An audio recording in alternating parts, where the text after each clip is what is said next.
Good day. Today is Monday, 30th December 2024. We are now very close to year end.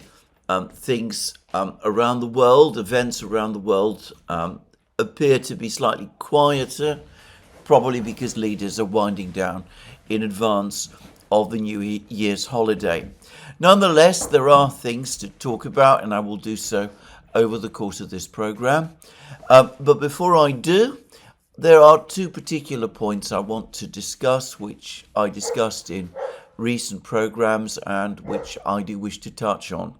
The first goes back to the program that I did on Saturday about the admission that has appeared in the New York Times that the ATACMS strikes on Russian territory have overall proved a failure, that in fact the ATACMS missiles that were supplied to Ukraine have in general proved a disappointment, that they've not achieved the things that were expected of them, that they have failed to provide Ukraine with any kind of silver bullet or any of those things.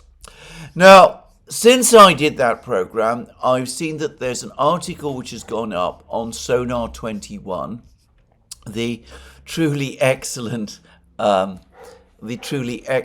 channel and website run by the former intelligence officer, U.S. intelligence officer Larry Johnson, who, by the way, I consider a personal friend, just to declare an interest, and who has appeared several times, in fact many times, on the Duran, and who is a regular host on our program.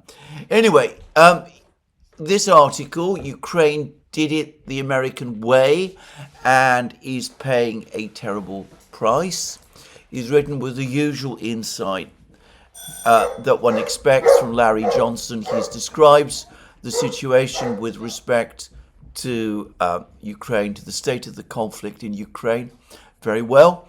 He talks about the exhaustion of the Ukrainian army, the fact that the weapons that have been supplied to Ukraine by the West came nowhere near to achieving the results that many expected. He brings us up to date with many of the much of the information concerning the current military situation on the battlefronts. But he also returns to the topic of the ATACMS, the fact that 500, as many as 500 ATACMS missiles were supplied at various times by the United States to Ukraine, that this is a massive reduction of the US military's own stockpile of these weapons, and that the result was altogether very disappointing. Well, that's all very important and it's very interesting, and as I said, it's a very, very fine article and worth reading on its own count. But as sometimes happens, he quotes from the New York Times article in two places, and doing so, it further clarifies and in fact reinforces a point which I made in my video on Saturday. I've gone back, by the way, I should say, to the original New York Times article itself. Now, in that video that I did on Saturday, I said that contrary to everything we had been led to believe or led to think, all of the information that was being provided by the United States, the New York Times article tells us that the President of the United States, Joe Biden, actually took the decision to authorize missile strikes on pre-2014 Russia, not in November, as we had all been led to think, but in the spring. And through a process of deduction, I said that it was clearly the spring. When they mean the spring, they mean May 2024, around the time when the Russians began their offensive in Kharkiv region. Well, there was then, some way down, a follow-up article, and I now realize that I didn't read it as carefully as perhaps I should have done. But this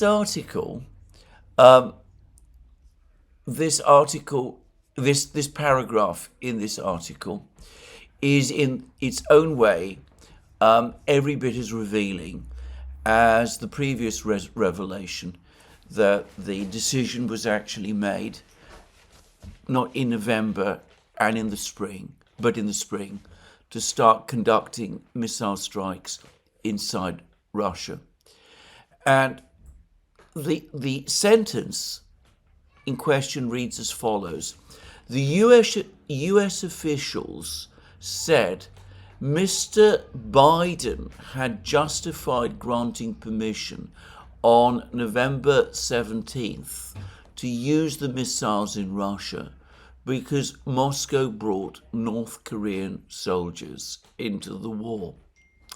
Now that is an extremely carefully written sentence, so carefully written that I had not understood it properly when I first read it, because it gives the impression, contrary to what was said earlier in the article, that the decision to grant permission to launch the strikes on Russia was made on November 17th as a result of the discovery of the presence of North Korean soldiers in Kursk region, which, as I said, is contrary to what we were told previously in the article, which is that the actual decision was made in the spring.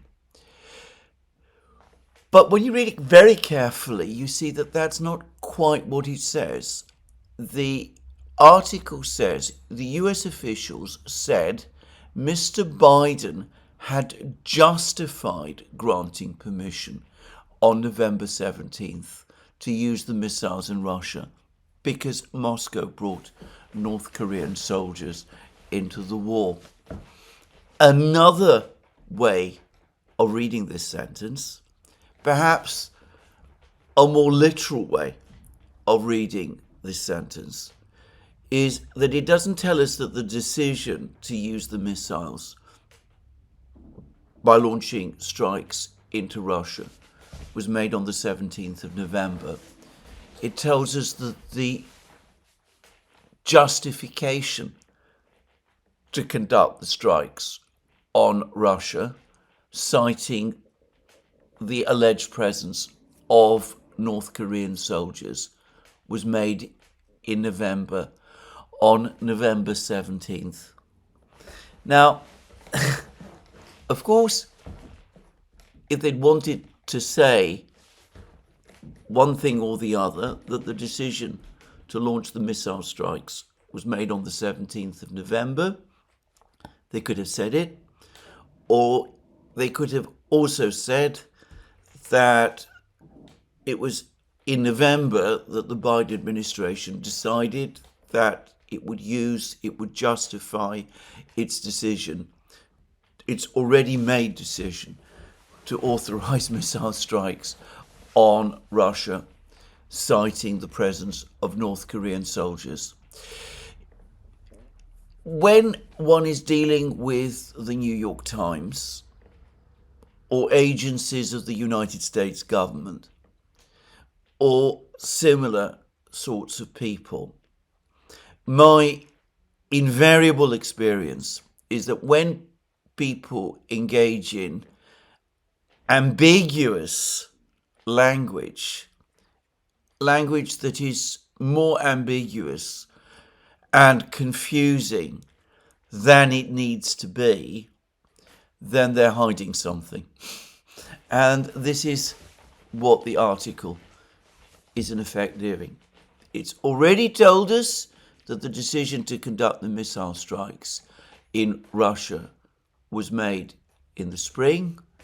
it is now telling us that the decision that was made in November was not to launch the missile strikes, but to use the alleged presence of the North Korean soldiers as justification for it. But it uses complex language in order to conceal the fact. Anyway, that's what I wanted to say. You might say I'm being overly pedantic, but this is what I used to do. It used to be my job, basically, to go through texts and to read them carefully and to understand exactly what they said or didn't say, which can be every bit as interesting and as important. So indulge me if you like on this. So that's the first point I wanted to make. And as I said, to me, it puts the question beyond doubt. The decision to launch the missile strikes on Russia was made in the spring by the Biden administration, as I said, on Saturday. It's plausible that the decision was put back for several months because of opposition from the Pentagon. That is by far the most likely explanation. Then the story about the North Korean soldiers was stirred up, and it was decided in November, when the Pentagon's opposition had been overcome, to attach the purported presence of the North Korean soldiers, to cite them as justification for the decision which had already been made. So that's one thing I wanted to say. Now, the other thing, which is much more interesting and far more important, and is about the Oreshnik, because I've had more emails from the two people who have been helping me with the Oreshnik. One of them writes for Slavyangrad. I'm not going to disclose his name because, as far as I can see, it's not there. But anyway, he writes for Slavyangrad, and Slavyangrad will know all about him. He's gone into a very detailed discussion about the tungsten, aluminium, I call it compound. Somebody wrote to me and said that actually the correct term is alloy. I'm not completely sure that it is exactly an alloy, just saying. But whatever it is, that he's written a very detailed, very interesting article based, as he wants to emphasize, on deduction and inference about the warheads used by the Oreshnik.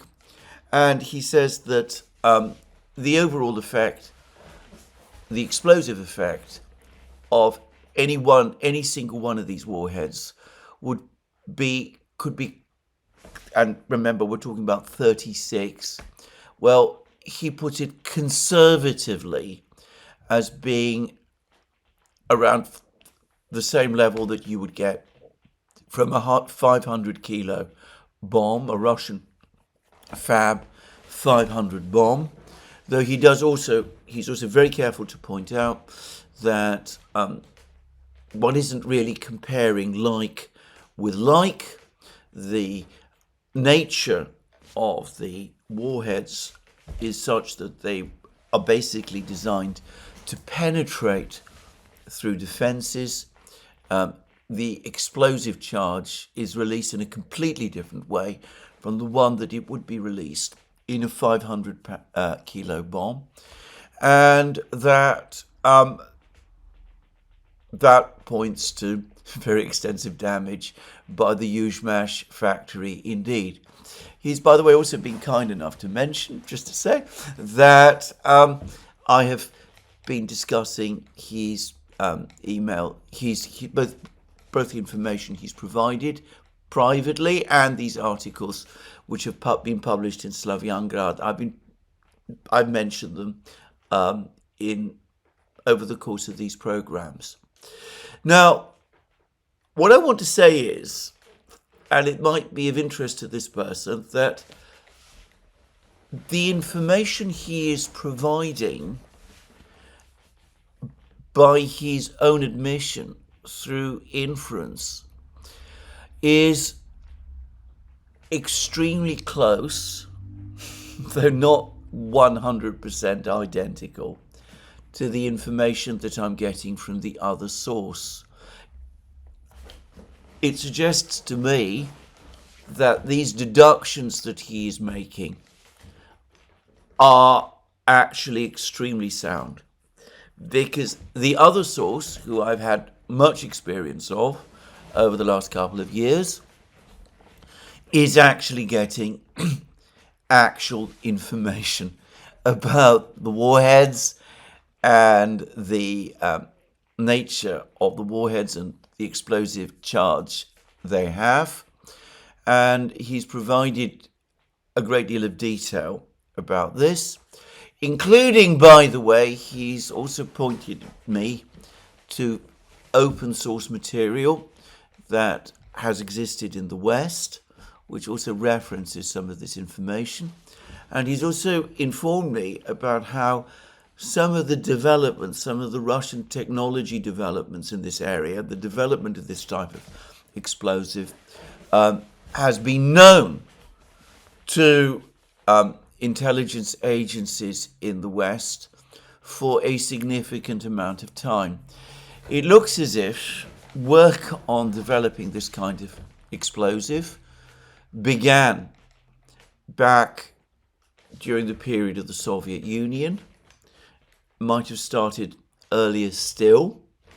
At least one scientist, one former Soviet scientist, who was part of the team that was working on this project, defected to the West during the chaotic period of the 1990s, and it must be assumed that he provided a fair amount of information about what he and his team had been doing. And, well, there's a lot more which I'm not going to discuss or set out in this program, because doing so would reveal information about the source. What I would say is this.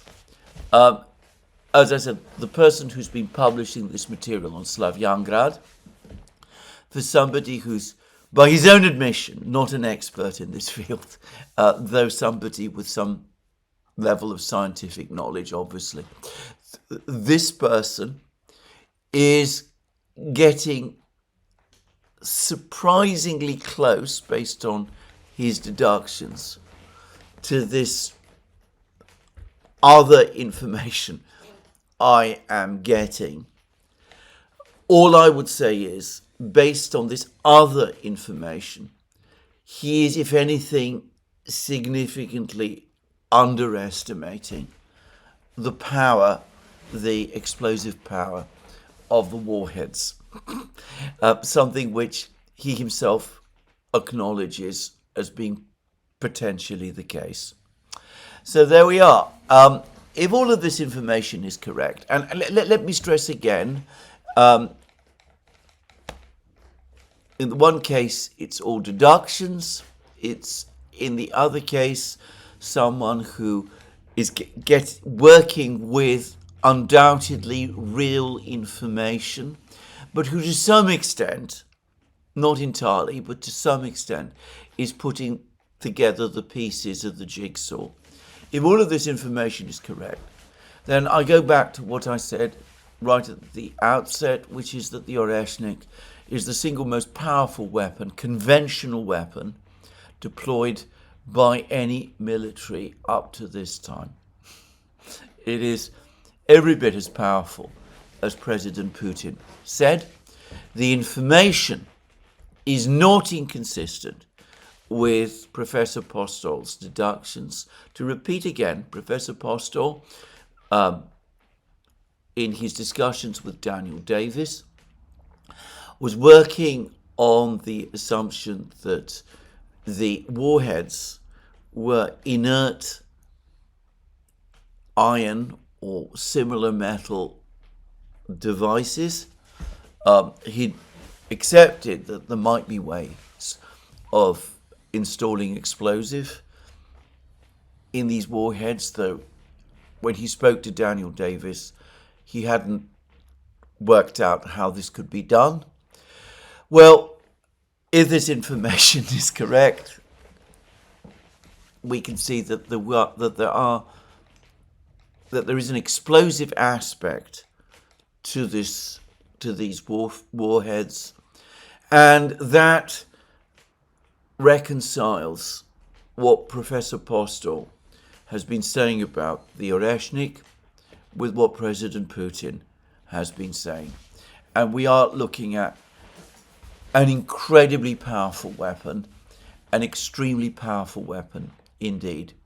Now, Putin has said more about the Oreshnik recently. He did so again over the course of the same brief press conference, in which he once again repeated that the question of Ukraine entering NATO is absolutely out of the question as far as the Russians are concerned. And it's the same press conference where he also discussed the energy crisis developing in Ukraine and in Europe, connected to the transit of Russian gas across Ukraine, the topic that I discussed in my program yesterday. But Putin also had more to say about the Oreshnik itself. He said that though the Russians only have a limited number of them, because the Oreshnik is only now entering serial production, they do have several more, and it is entirely possible, given a good reason to use it, that they would actually do so. Putin, by the way, was at pains to say, as other Russian officials have said, that they will only use weapons when there is an actual, serious military purpose to doing so. They never use weapons for mere demonstration. Effect, that is not what the Russians are about. Expending weapons pointlessly in order for show is not what they do. And on this, at least on the Oreshnik, I would take him at his word. There simply aren't enough missiles of that kind at the moment to make simple demonstration attacks a wise thing. But the Russians do have more than the one that they actually launched and used to attack the Yuzhmash factory. I still believe, by the way, that as far as the Russian military and the Russian military-industrial complex is concerned, Putin has said an awful lot more about the Oreshnik and what he can do than they are comfortable with. This is a military and a military-industrial complex which makes a serious point of keeping its secrets. Obviously took it much further during the Soviet period, but it still applies that principle to this day. And I think they're very surprised and perhaps unhappy that Putin has disclosed as much as he has done. And that, I suspect, continues to be the reason why other comments, other speeches in which he discussed the Oreshnik, the Kremlin has continued to slow walk publication of English language translations of his words. Just saying. But anyway, there we are. That's what I wanted to say about the Oreshnik. I'm going to repeat what I have said previously. I don't know definitely what kind of warhead the Oreshnik has, but I think that the information I've been provided makes compelling sense It is, as I said, to some extent deductive, though in one case, as I said, there is actual hard evidence behind it as well. I personally am confident, in light of what Putin has said about the Oreshnik, that this information is true. Anyway, there we are. That's what I wanted to say, tying up those two loose ends. So what's been going on in the world? Well, the first thing to say is that this morning photographs have appeared of a Russian soldier. Actually, not just photographs, I believe there's a film of a Russian soldier raising a flag over a building in the residential area of Kurakhovo. And I understand that more photos of that nature are starting to appear. When that kind of thing happens, it's usually a sign that the entire territory of the town, including its industrial area, has passed under Russian control. There were reports yesterday that the Ukrainian troops who had been defending the Kurakhovo power plant west of Kurakhovo, the last remaining outpost of the Ukrainian troops in Kurakhovo, had fled or been defeated, that the Kurakhovo power plant itself is basically under the control of the Russian army, though there is a high probability that the Ukrainians will have left booby traps inside the building, the very large structure. It will probably take several days, perhaps even weeks, before it is fully cleared. So we might have to wait for some time before the Russian Defense Ministry confirms that Kurakhovo has fallen. They like to wait until a place has been fully secured before they announce it, and that means cleared of booby trap devices. But all of the indications that I've seen this morning suggest that Kurakhovo, all of Kurakhovo, the entire territory of Kurakhovo, including the thermal power station, are now under Russian control. As I said, there's no confirmation of this, but that's what reports from the Russian and Ukrainian mapping projects and bloggers and those sort of people, that's what they all appear to say.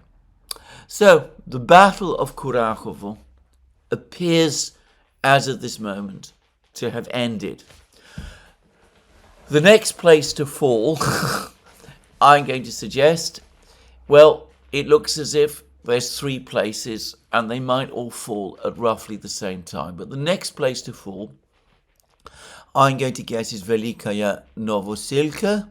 Yesterday, the Ukrainian troops in this small town published a video begging the Ukrainian High Command to give them permission to retreat. That request appears to have been ignored. We're getting reports. We were getting reports late yesterday that Russian forces west of Velikaya Novosilka have enlarged the territory that they control along the main road leading into Velikaya Novosilka from the west. This is the main asphalted road, that they have come very close now to the one other remaining exit road from Velikaya Novosilka, which is a dirt road, an unpaved road that goes to the northwest, and which, by the way, appears to be located on the west bank of the Mokry River, which would make it, I would have thought, rather dangerous to use, because in the event that Russian drones start to hover over whatever troops are trying to retreat along this dirt road, well, it might be difficult, especially at night, for them to cross a river. I don't know how big this river is, but even if it's a relatively small river, it might be difficult or dangerous for them to cross a water obstacle, to escape this drone at night, especially in winter, when it's likely that the river will be very cold and in places perhaps ice covered. So I would have thought that using this exit road to escape would be difficult at night. Again, let me stress, I speak now as somebody who has done a great deal of country walking. And put that aside, I also would say that it looks as if the Russians are now so close to this road. They're not on the road itself, but they're within apparently just over a kilometre's distance from the road. I think it would be a very unsafe road to use already. And of course, that was information that was obtained yesterday. Quite plausibly, the Russians have advanced since that information. The trap around Velikaya Novosilka, which the soldiers who are in the town were complaining about, has probably closed. There is probably no means now to carry out an organized exit from the town. The only way to escape would be across the fields. There is apparently a Ukrainian stronghold, which is not that far away, but crossing at night, empty fields, bare fields, with river obstacles in the way, under the watchful gaze of the Russian drones, which have, as I said, thermal images, with the Russian army operating at night also. As I said, it is an unspeakably horrible thing. And I have to say,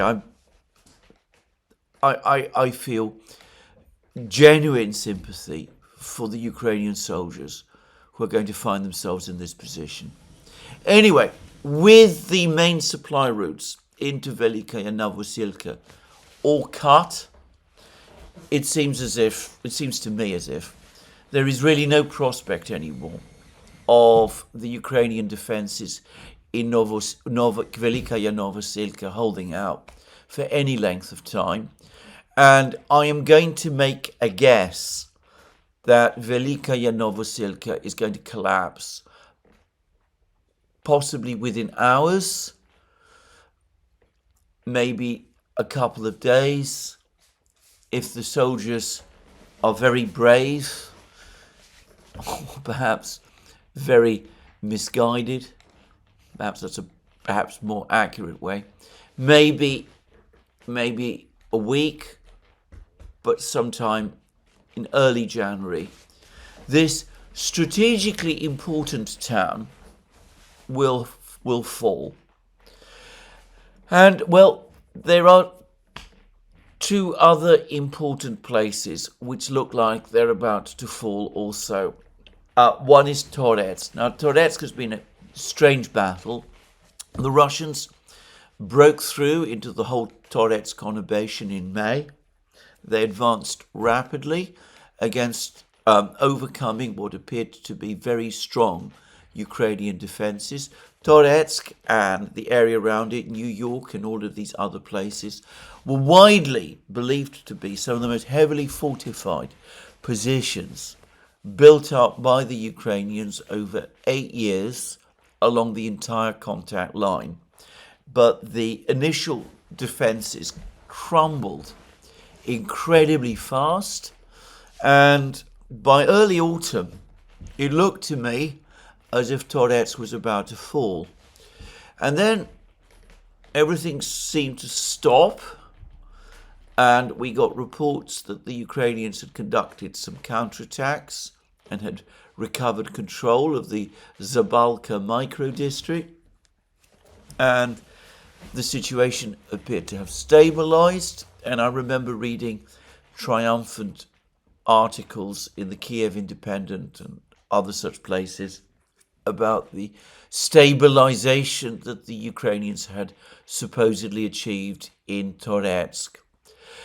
I am going to guess that what we have saw in Toretsk was another example of the tactic discussed by Marinus, the US Marine Corps officer, who wrote in the US Marine Corps Journal back in 2022 that the Russians sometimes, in order to conduct attrition, will retreat from previously captured territory after they have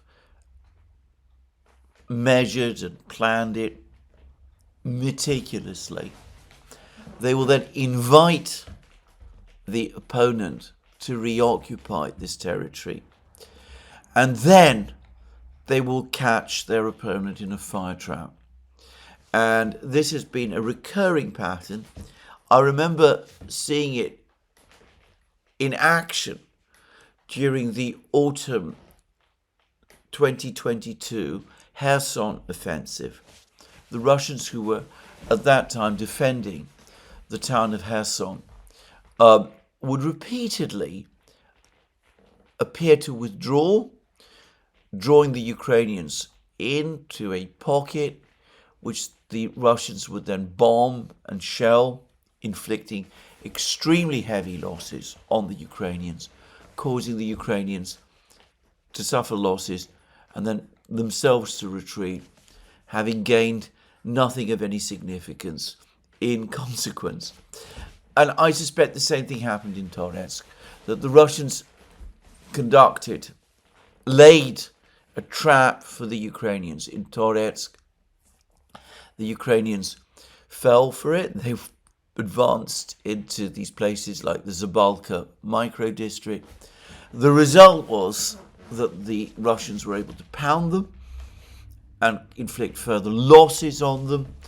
And then when the Russians went back on the attack a few weeks later, resistance was much less, and significant territory in the town has fallen under Russian control against what appears to be very light resistance.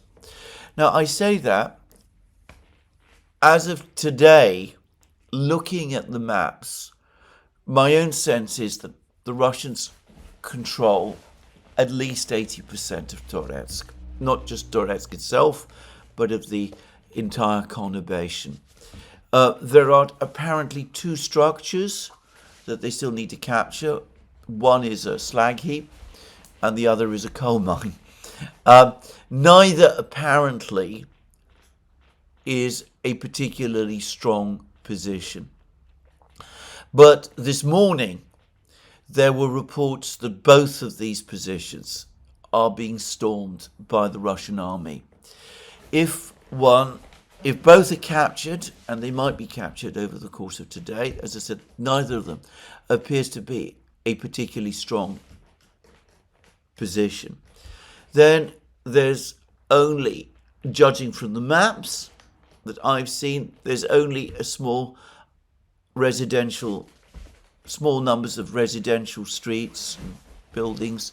We're talking about one-story buildings, many of them made of wood, I suspect, or brick, left for the Ukrainians to cling on to. And it is likely that they will have to retreat.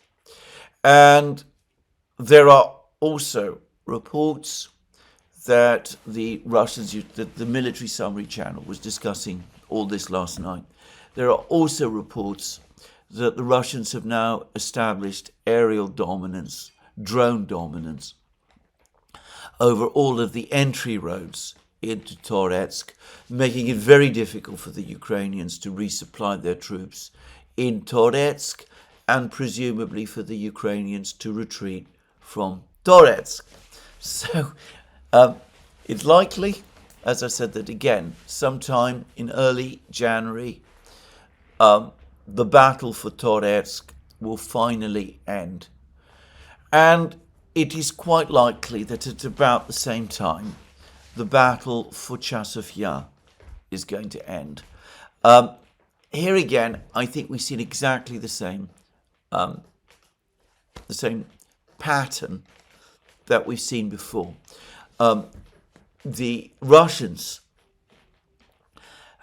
spent a significant part of the spring and early summer capturing the micro-district on the eastern side of the Seversky Donetsk aqueduct. This large, big pipe that used to send water and which bisects Chasiv Yar. Eventually they captured the micro-district. Then they managed to cross the micro-district and established a bridgehead in the eastern area of Chasiv Yar, the main part of Chasiv Yar. Then they gradually closed on Chasiv Yar from the flanks. And then over the course of the last couple of weeks, 3 or 4 weeks, suddenly large areas of Chasiv Yar, a not particularly big town, similar in size to, well, about half the size actually, of Avdiivka. Anyway, large areas of this relatively small town started to come under Russian control. And then about 2 weeks ago, reports appeared that the Russians had captured the main industrial area of Chasiv Yar, including a factory that is located there that had become a kind of fortress position. And then there was the surprising news that the Ukrainians appeared to have recaptured it. I suspect that it's the same story as we've seen in many places. The Russians pulled out, lured the Ukrainians back in. The Ukrainians reoccupied these fortified positions in the industrial area. The Russians were able to bomb them and shell them extremely heavily in this same area. In the meantime, the Ukrainians, in order to reoccupy this industrial sector, had to transfer troops from other residential areas and high-rise areas of Chasiv Yar. The result is that when the Russians went back on the attack, as they started to do about 10 days ago, the entire residential areas of Chasiv Yar, all of them, appear to have tumbled under Russian control one by one. I understand that there is only one left, which the Russians are in the process of clearing this morning. That will then leave an isolated industrial area with its Ukrainian defenders, largely cut off from, in fact, entirely cut off as far as I can see, from resupply. It's likely that the Russians will then move to clear this industrial area. Ukrainian troops, unable to be resupplied there, will either try and retreat, presumably, or fight on for as long as they can. I'm not going to speculate on what they're going to do. But anyway, again, it looks to me as if Chasiv Yar could fall quite early in the new year, in January. So 3 places, Velikaya, Novosilka, Toretsk, Chasiv Yar, they all look like they're about to fall. And, well, there's been less information from the Kupiansk area, where things are going also very seriously wrong for the Ukrainians. The Russians, as I said, have established significant bridgeheads now on the west bank of both the Oskol and Zherebets rivers. They appear to have captured Terny, that village that people were talking about so much in the spring, and they appear to have captured significant area of territory north of Kupiansk on the west bank of the Oskol. It's likely that we're going to see a collapse of Ukrainian positions in this area, probably again over the remainder of the winter. The Russians will presumably capitalize on what they've achieved to cross the Oskol and the Zherebets rivers in force, to build on their existing bridgeheads, to finally capture Kupiansk, and perhaps to move on and recover all the places that they surrendered to the Ukrainians in the autumn of 2022, places like Izium and Balakleya and other places. Now, if all of these places all fall, if Chasiv Yar and Toretsk fall, and the Russians regain the ground they gave up in the autumn of 2022, if the Russians recapture Izium and Balakleya, and bear in mind, we're looking at a Ukrainian army that is now has lost large numbers of men, is, by its own admission, very short of infantry. It might not be able to defend these places with the same kind of tenacity that it has shown in other places. Well, if that happens, then the Russians will be in a much stronger position to attack Slavyansk and Kramatorsk than they were back in autumn 2022, because they now would control Bakhmut and Chasiv Yar and Toretsk. They've cleared the territory around the Oskol and Zherebets rivers. They would be located north of Kupiansk, of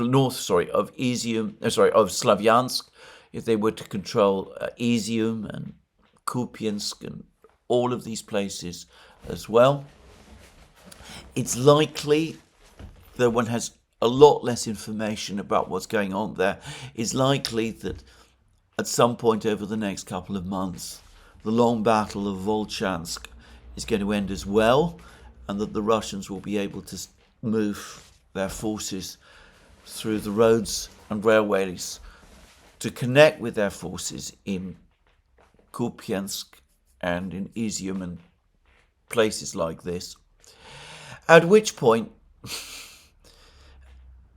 the position of the Ukrainian defenders in Slavyansk and Kramatorsk will be very bad, much worse than it appeared briefly to have become in the summer and autumn of 2022, the last period of time when the Russians were in control of Balakleya and Izium and those places.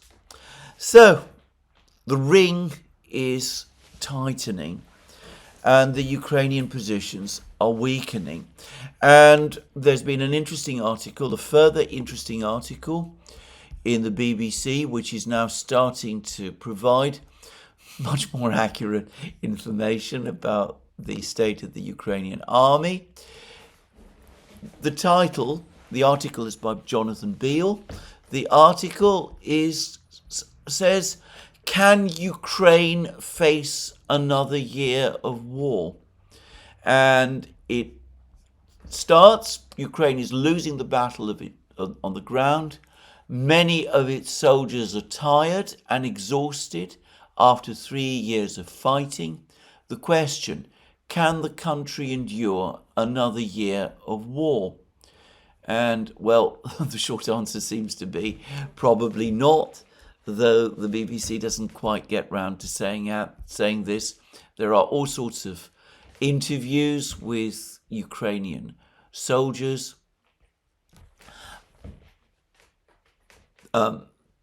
They are giving a rather depressing picture of the situation. From their point of view, I'm going to quote one: "I just think a lot of the motivated soldiers are either lost or they're pretty down exhausted. And so for me, it's not just that we want a ceasefire, but we can't go on for many more years." That's one Ukrainian soldier called Denis, and that's what he is saying. And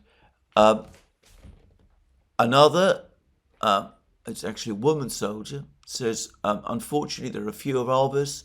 We're getting some help, but it's not enough. We have to sit down and negotiate." This is actually not a soldier. It's somebody who lives in the city of Dnipro. There's no easy answer. A lot of our soldiers have been killed. They fought for something, for our territories, but I want the war to end. And anyway, one way or the other, without, as I said, exactly saying, answering its own question, whether Ukraine can survive another year of this war. The clear impression I got from reading this article is that the answer is no, it can't. That Ukraine is almost at the end. The best soldiers are dead or critically wounded or exhausted. The new recruits are unwilling. They don't have the same determination to fight that the soldiers who volunteered at the start of the war did. The very young ones who might be conscripted fairly soon appear to have the least motivation of all.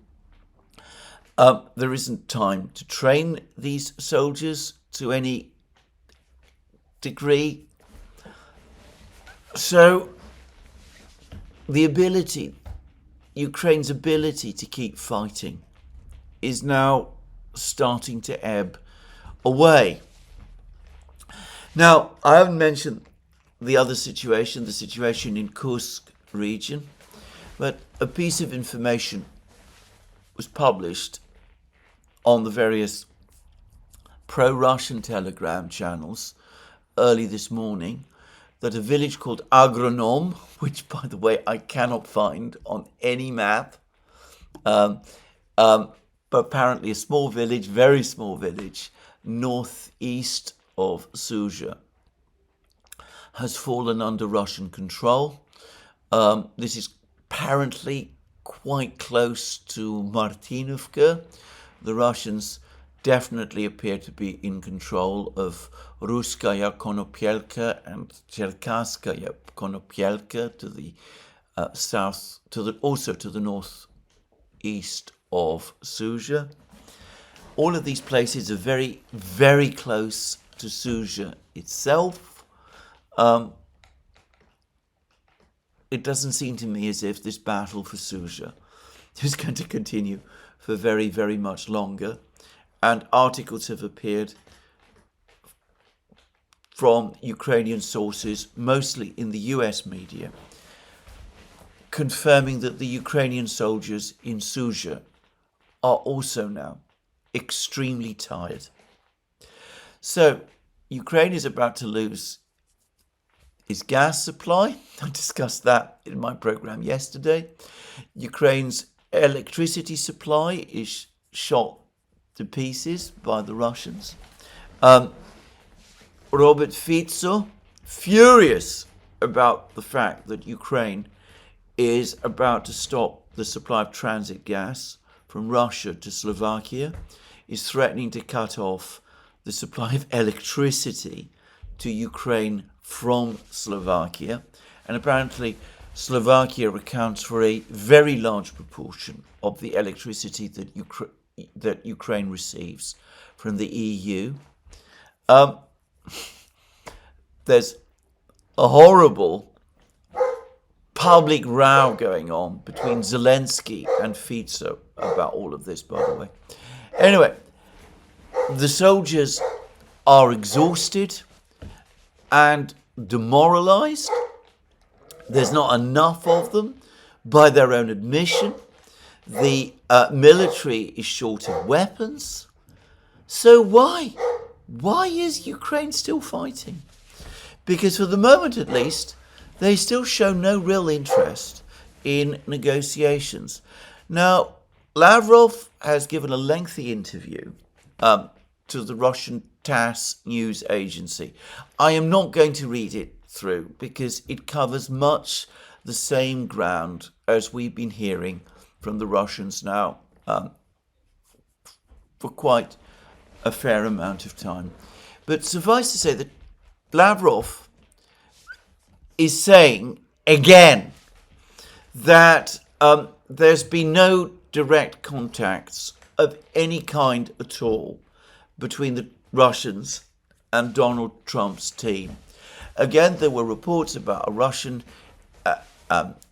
government aircraft flying to Washington, D.C. It was there for something like 2 days. Again, this has led to speculations that some senior Russian official was on board and that private negotiations took place. Unclear with whom precisely. But anyway, all of those reports were circulating yesterday, but my own view is that this is just a routine supply flight to provide support to the Russian diplomatic missions in the United States. Lavrov says there's no direct contacts. There's no sign so far of any serious negotiations. The Russian position remains what it has already been. And, well, as Lavrov says, the Russians we're not happy with the proposals made by the members of the Trump team to postpone Ukraine's admission to NATO for 20 years and to station British and European peacekeeping forces in Ukraine. That was what Lavrov said. Russia's position of principle regarding the Ukraine settlement is well known. It has been put forth by President Putin on many occasions, including at the December 19th annual news conference. We have always been ready for talks. We still are. But then he goes on to make clear that as far as the Russians are concerned, the important thing for them is permanent agreements,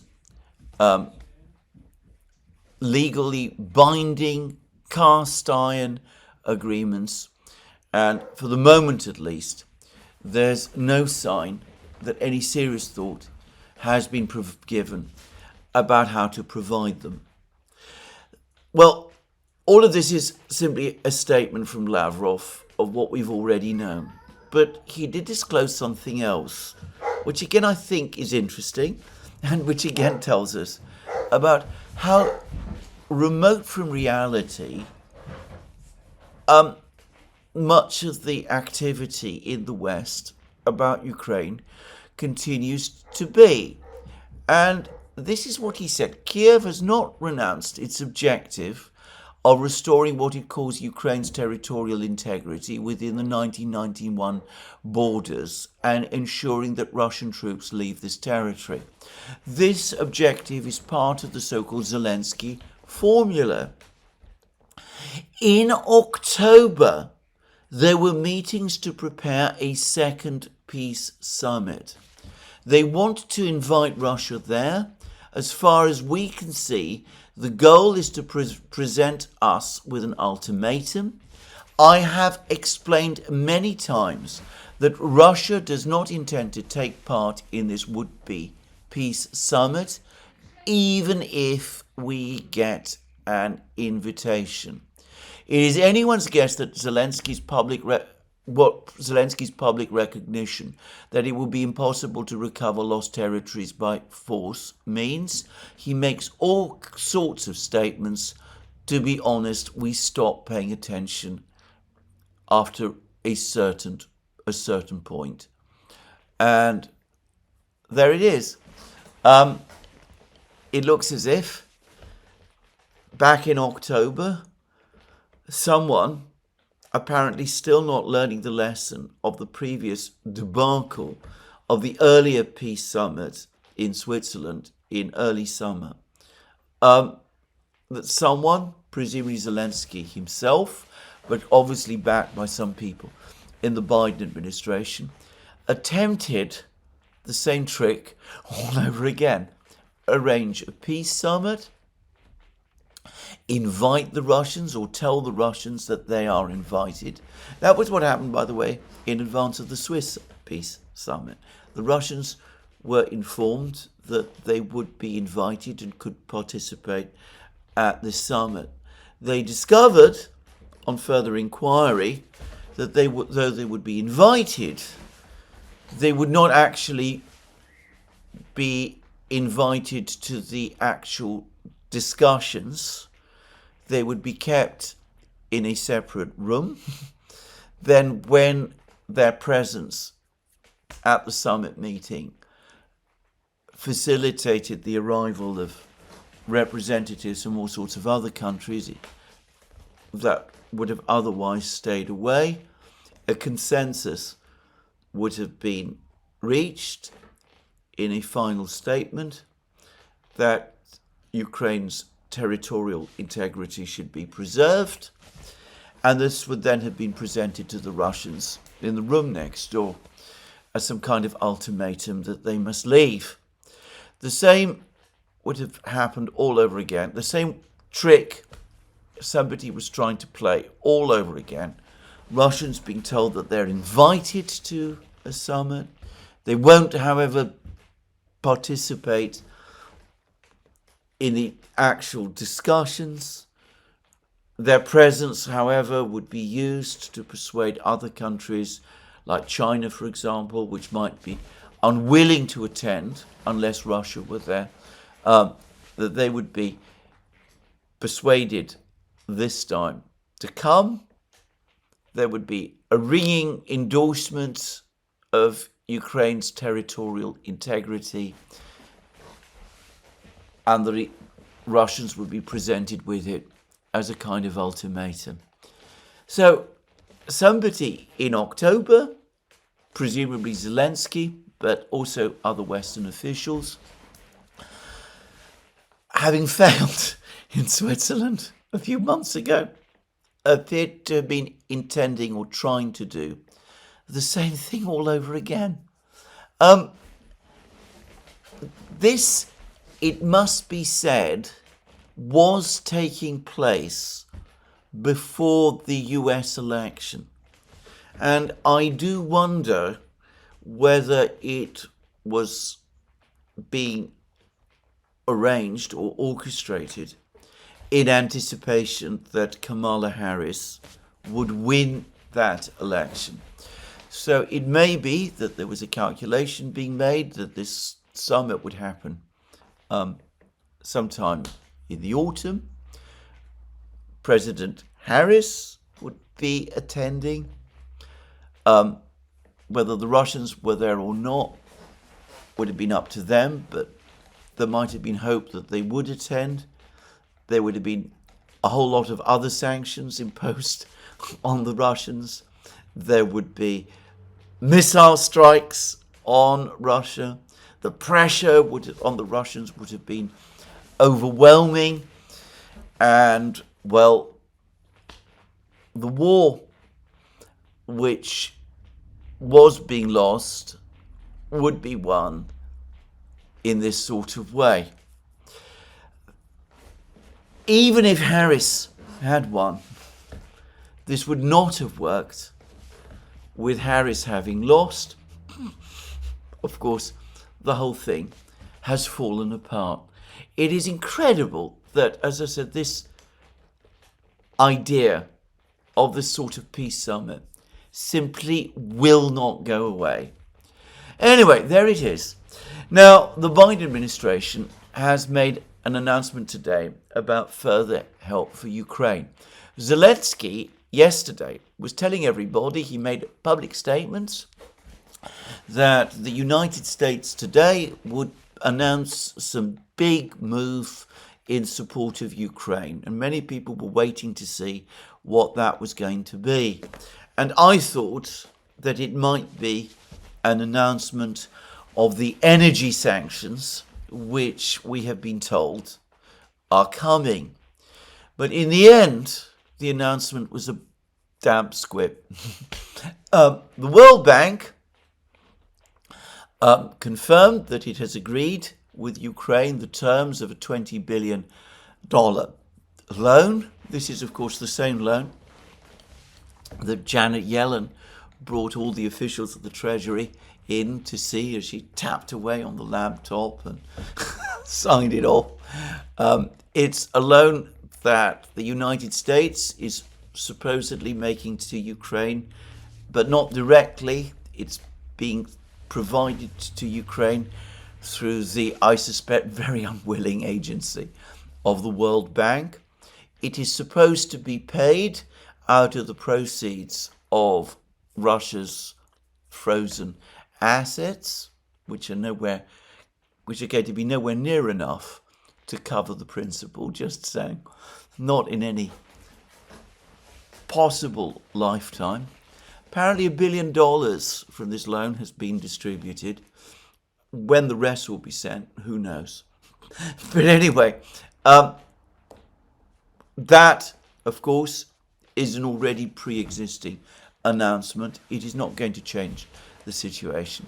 And then the Biden White House published a long statement about the fact that they are that Biden is authorizing another transfer of funds, of weapons to Ukraine.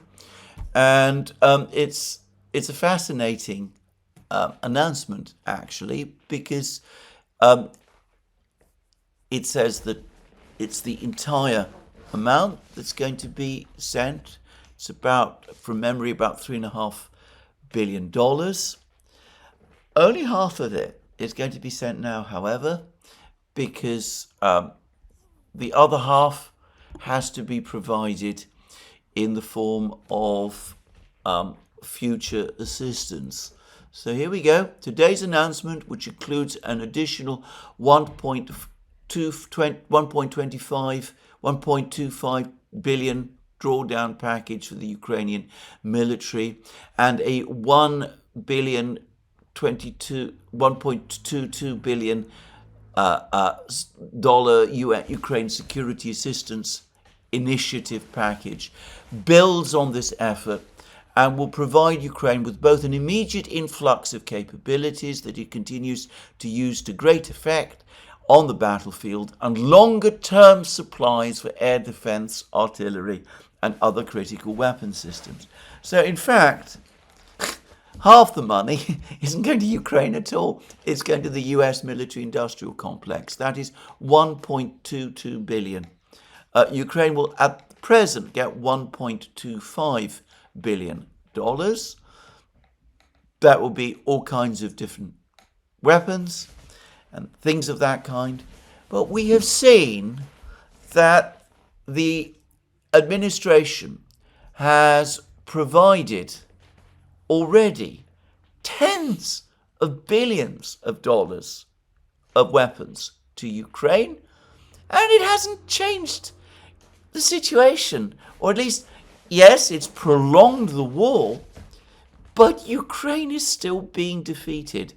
500 ATACMS missiles sent to Ukraine, and they didn't change the course of the war. How does anybody seriously believe that this is going to change the course of the war either? And there it is. So we're told that the Department of Defense is in the process of delivering hundreds of thousands of artillery rounds, thousands of rockets, and hundreds of armoured vehicles, which will strengthen Ukraine's hand as it heads into the winter. The United States will continue to work relentlessly to strengthen Ukraine's position in the war over the remainder of my time in office, which is, I believe, around 3 weeks now. So exactly how that is going to work, I'm not sure. This, by the way, as Biden also confirms, represents the final limit of the aid assistance that was authorized by Congress in April. There is no sign of any further appropriation. I'm going to, by the way, venture a guess that much of this equipment that Biden is talking about, the hundreds of thousands of artillery rounds, thousands of rockets, and hundreds of armored vehicles, are supposed to come from former Syrian army stocks, though I've been told that it will take months before these are ready to be sent to Ukraine. As we've seen, this has been attempted time and again, and it has changed nothing. So, why does Ukraine insist on keeping on fighting? Why do US officials, current US officials, not those of the future Trump administration, but the current ones, why do European officials go on telling Ukraine to fight? Why do they persist in these elaborate schemes that Lavrov was so critical of, the peacekeeping forces, the deferred NATO entry, and the ceasefires, and the frozen conflicts, and all of those things, to keep Ukraine in a war which it is now clearly going to lose? Well, there are lots of explanations. I've discussed them in many programs. I'm not going to go over all that ground all over again in this program. All I will say is that this is a failure of statesmanship on a scale unseen in the West since the Second World War. Lavrov correctly says in that long interview he's just given to TASS that it would be perfectly possible for the United States to end the war quickly. They could simply stop providing supplies and all of the rest. That is absolutely in the West's power. They could negotiate with the Russians. They could come to all kinds of agreements with them. They could do all sorts of things. But for the moment, a kind of strange paralysis seems to have everyone in their grip. And in the meantime, more Ukrainians die. Let me reiterate again. There is a very simple and very quick way to end the war.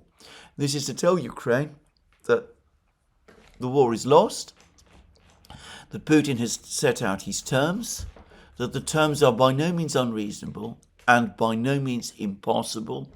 What needs to happen is for the Ukrainian troops to withdraw from the 4 regions, for Ukraine to confirm that it is not going to enter NATO. Then there can be a ceasefire, and then serious negotiations about Ukraine's future can begin. Obviously, it falls far short of Zelensky's plan, so far short that perhaps he will not be able to survive it politically. But it preserves Ukraine. It ends the war, which, judging by that BBC article, is what more and more Ukrainian soldiers and more Ukrainian civilians want. It would not be a major security problem for the United States if the war ended that way. It would undoubtedly be a victory for Russia, which I appreciate. It would be a problem for some people, but there it is. There's no point in denying something which is already about to happen, which is a Russian victory. And, well, the European Union would be faced with the many consequences and results of its decision to pursue this war, but that was the decision that it made, and maybe facing the reality is better than going on pretending that something can be changed when it can't be. Well, there we go. We'll have to wait and see whether that realization will come, but I don't expect to see it until the inauguration of Donald Trump, if at all. Now, by the way, I just forgot to mention a single point about Biden's comments. His statement accompanying his announcement about further funding for Ukraine. It doesn't seem to refer to any peace or potential peace agreements at all. He, at least, seems to be completely committed to the prolongation of the war for as long as he can. But anyway, let's quickly now turn to the last topic that I'm going to discuss in today's program, which is the stepping down of President Salome Zurabishvili in Georgia. Now, Georgia Dream, as we all know, won the recent parliamentary elections. They got 53% of the vote. The ODYSEE monitors came along and said that they thought the vote was generally fair. There were some problems in a few constituencies, but nothing of any great significance. The European Union, the United States, were, however, extremely unhappy. A colour revolution attempt has been underway in Georgia ever since the election. There's been constant insinuations that the result of the election was somehow stolen, though, as I said, the ODYSEE monitors seem to believe otherwise. Members of the Georgian government have been sanctioned. Mr. Ivanishvili, the billionaire founder of the ruling party in Georgia, he also has been sanctioned. And there have been protests, which Western officials have backed, in Tbilisi, demanding a rerun of the elections. Though the protests have never been especially large, from what I can see, many of the people who participated in the protests are very young. Some of them are school age, apparently. The protests have been generally peaceful. The police have been firm, but never out of control. And gradually, over time, the protests have dwindled. The one thing that has been keeping this process going is the eccentric behaviour of the president, Mrs. Zurabishvili. She comes from a Georgian family that emigrated to France in 1921. She is clearly bitterly hostile to Russia, and before that, obviously, to the Soviet Union. Apparently, her family were always strong supporters of Georgian independence from both the Soviet Union and from Russia. She herself, however, grew up in France. She joined the French diplomatic service. She was appointed France's ambassador to Georgia. Which, by the way, I think is a mistake. I think it's a mistake to have as ambassador in a country somebody who is so clearly connected to that particular country. Anyway, she was ambassador to Georgia during the period when President Saakashvili was the ruler of the country. He decided that he would appoint her foreign minister, even though she did not have Georgian citizenship and was France's ambassador to Georgia. It all seems very strange. He awarded her citizenship so that she could become Georgia's foreign minister. Very weirdly, she remained, however, a member of the French diplomatic corps. She continued to be a member of the French diplomatic service, even while she was serving Georgia as foreign minister, and she presumably retains to this day her French passport alongside her Georgian passport. Anyway, as so often happens, she fell out with Saakashvili, everybody in Georgian politics at some point seems to have fallen out with Saakashvili. She tried to set up her own party in Georgia, which is not, as I understand it, especially successful. The Georgia Dream Party, the ruling party, the current ruling party she opposes, decided at some point that she would be a suitable candidate for the mostly ceremonial office of president. The power in Georgia is with the parliament and with the prime minister. So they backed her to become president. She was duly elected president with their support. But now, of course, she's turned against them and has become an enthusiastic supporter of the protests.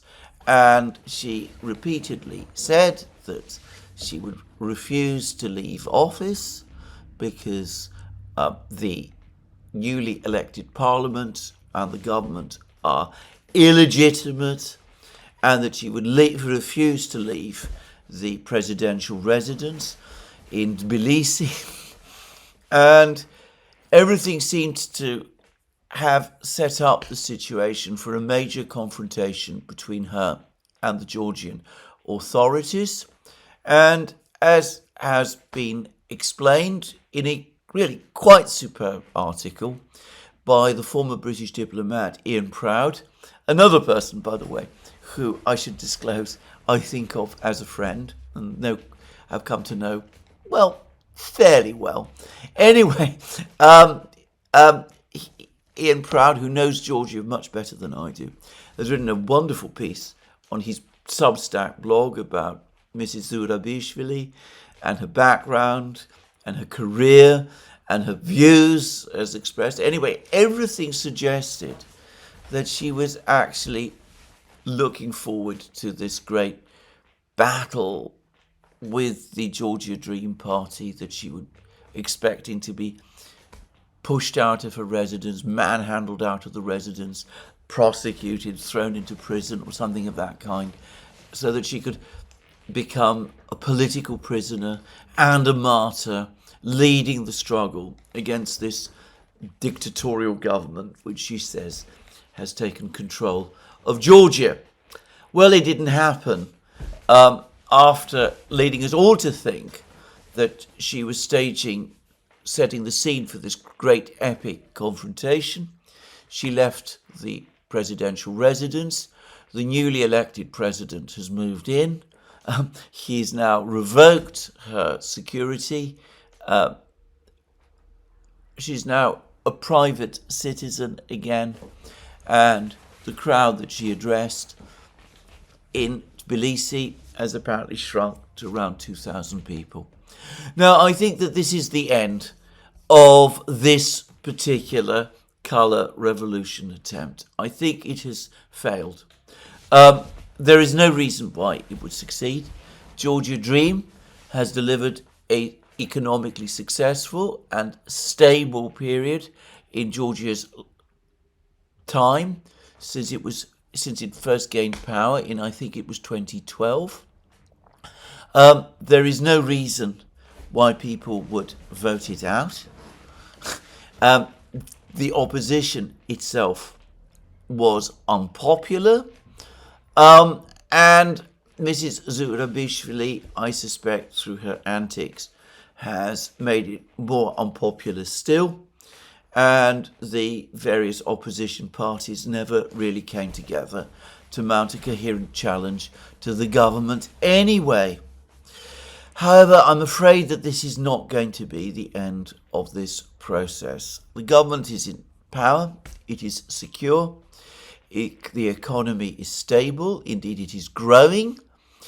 But as night follows day, the moment there is an economic downturn, which there always is, sooner or later, the moment things start to deteriorate, the same people who have been trying to organise this latest colour revolution protest attempt will start to organise one again. What the government needs to do is to build on the reasons why there has been a significant increase in Georgia's economic prosperity over the last few years. And that can be summed up very simply as the renewal of trade with Russia. So that needs to continue. That does require some degree of political rapprochement with Russia, which might be difficult given the outstanding problem of Russian recognition of Ossetia, South Ossetia and Abkhazia, former Georgian provinces that have broken away as independent countries as a result of the 2008 war. I think that one way forward for Georgia, once the situation fully stabilizes, is for Georgia Dream to do what Turkey has done, say that though they still want EU membership, until it comes, they will work towards becoming partners in the BRICS. That, it seems to me, is the best way to ensure Georgia's future against further colour revolution attempts of this kind. Why there is so much interest in Georgia is an excellent question. I can't see why control of this small country, small but beautiful country with a tremendous history and an extraordinary culture, why it has to be a pawn in some great geopolitical chess game. I don't understand in the Caucasus. But put that aside, the people, as I said, who have tried this thing are not the sort of people to forget or to give up. Georgia Dream needs to use the space it's now got wisely and sensibly, and needs to move forward to consolidate what it's achieved. And the best way to do it, in my opinion, is to beat a path towards the BRICS. Well, that ends my programme today. More from me soon. Let me remind you again, you can find all our programmes on our various platforms, Locals, Rumble and X. You can support our work via Patreon and Subscribestar, and by going to our shop, links under this video. Last but not least, please remember to tick the like button and to check your subscription to this channel.